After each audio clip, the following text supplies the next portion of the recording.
13-14 साल की उम्र और 7वीं कक्षा का बच्चा हलधर वहां से स्कूल जाने के लिए कहकर निकला, पर घर नहीं लौटा।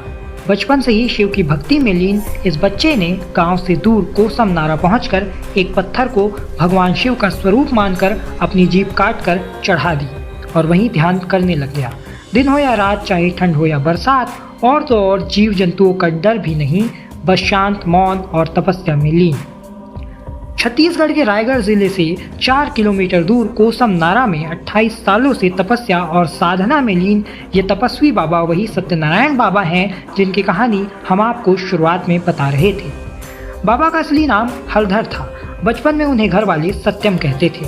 माता हंसमती और पिता दयानिधि के घर हलधर का जन्म 12 जुलाई 1984 को रायगढ़ के ग्राम डुमरपाली देवरी में हुआ था। वे बचपन से ही शांत और शिव भक्ति में लीन रहते थे।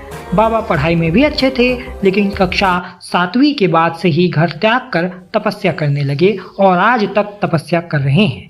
शुरुआत में उनके माँ, भाई, बहन सब ने कहा कि घर चलो, मगर वे सांसारिक मोह छोड़ चुके थे, इसलिए घर नहीं गए। उनके अनुसार जब उनकी तपस्या सफल हो जाएगी तब वे घर आ जाएंगे। उनकी इसी प्रतीक्षा में उनकी माँ हंसमती रोज मंदिर में पूजा करती हैं।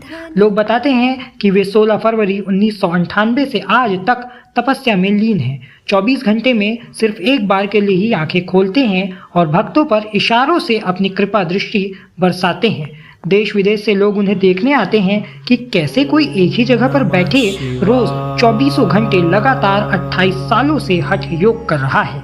पहले बाबा जमीन पर बैठकर तपस्या करते थे, मगर लोगों के कहने पर चबूतरे पर बैठकर तपस्या में लीन रहते हैं। उनके पास ही शिवलिंग है जिसके करीब एक ज्योति अनवरत जल रही है, मानो वो भी हठ योगी हो और बाबा से हठ योग सीख रही हो। पर कहानी का दूसरा पक्ष भी है।